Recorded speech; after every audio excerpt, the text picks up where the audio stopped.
Hi there. Welcome to this week's episode of the podcast with me, Russell Davis. I think most people recognise they have an inner critic in one form or another. When my clients say they have a very strong inner critic, I didn't realise how much I was living my life through this critical thinking. How do we silence this inner critic? Because we know that without this, life can be so much easier. We'll be happier, maybe more successful. So in this episode, we're exploring exactly that. How do we silence this inner critic? Let's dive in and find out.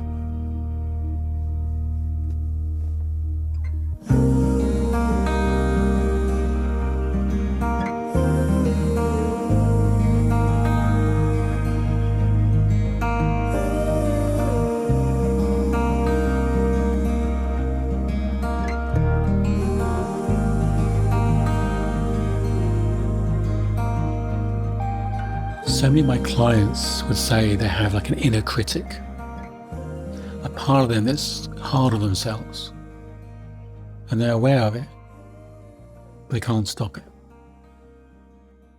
I can relate to that. I wasn't aware how much I was hard on myself.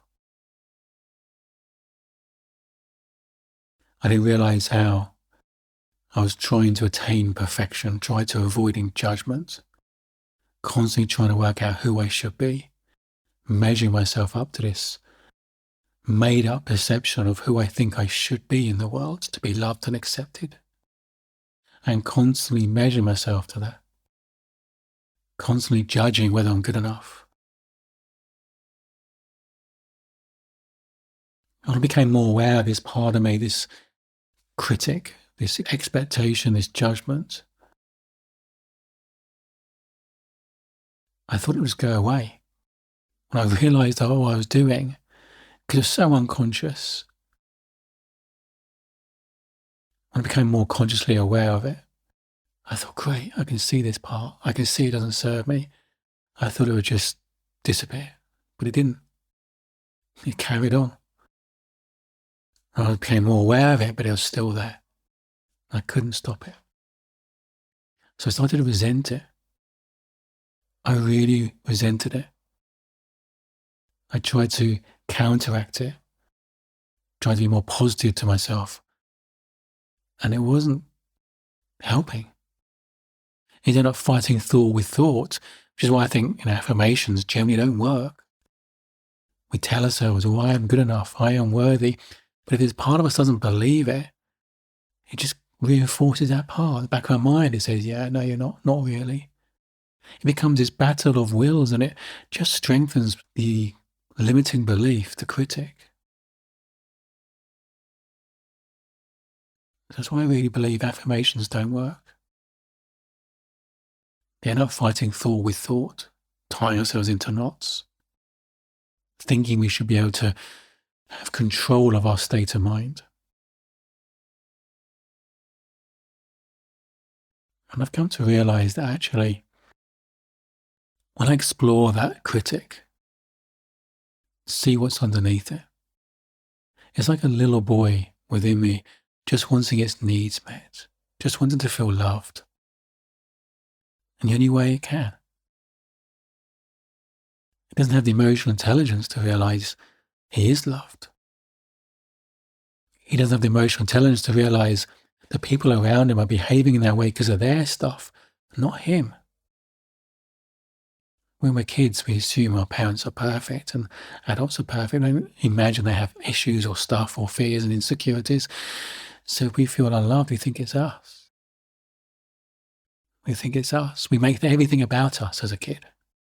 We think the world revolves around us, which is quite natural in the human development. We have those stages.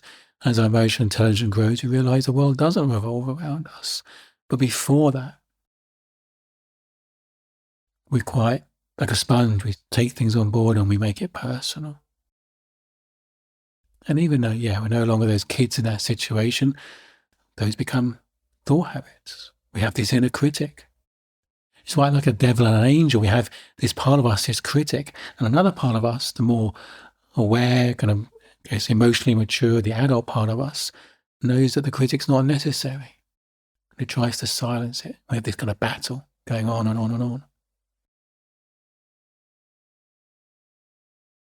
And one way of looking at it is, okay, if we have this battle, this devil and angel, this inner critic and this more compassionate part of us, which one's the real us? And it's easy to say, well, it's the more compassionate one's the real us. What if neither are? They're just thoughts. We're fighting thought with thought. Neither of those thoughts are the real us. The real us is the observer of that mental battle, the observer of that conversation in our head. Our conscious awareness, that's who we really are. We're the observer of our human experience. Which is why you can't think your way to clarity. We just tie ourselves into knots. So judging that inner critic is just having more thinking about it. Judging it, trying to get rid of it, resenting it, it's just having more thinking on top of thinking. And for me, what I found the most helpful way for me is realizing acceptance is the WD-40 of change. Loving acceptance, the lack of judgment, compassion, understanding. Now I can picture my inner critic.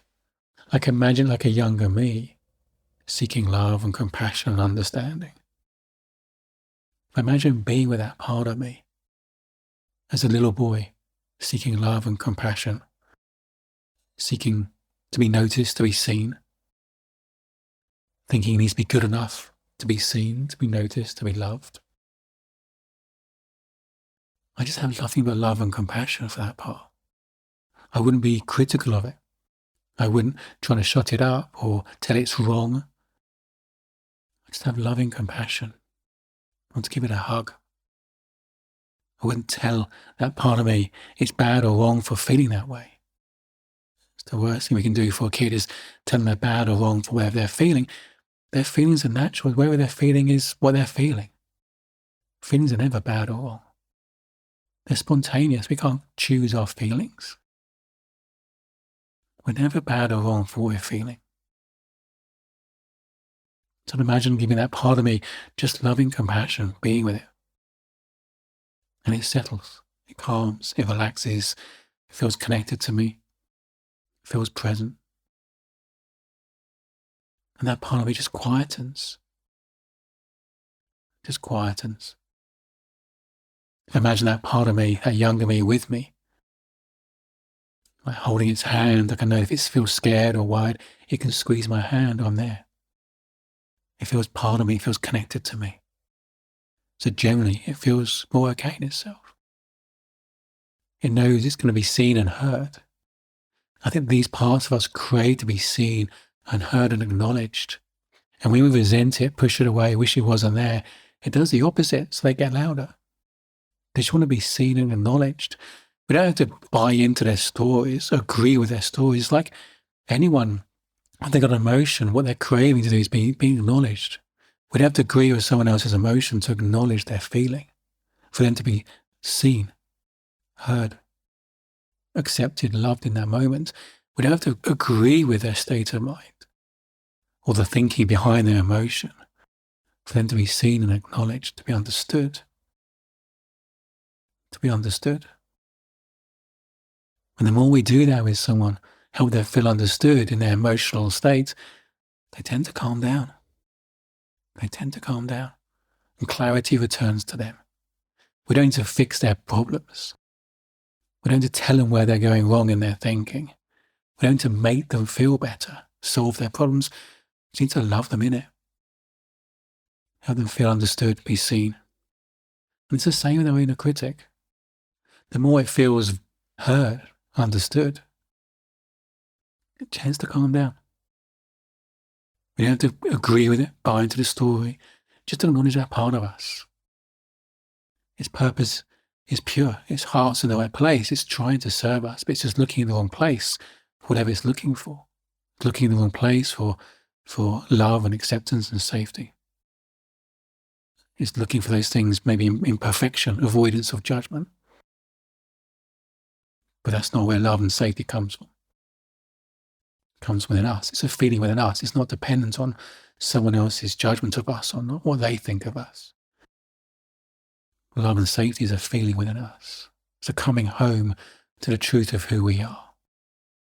It's the place we come to when we have a quiet mind, aligned to something bigger than us, our soul.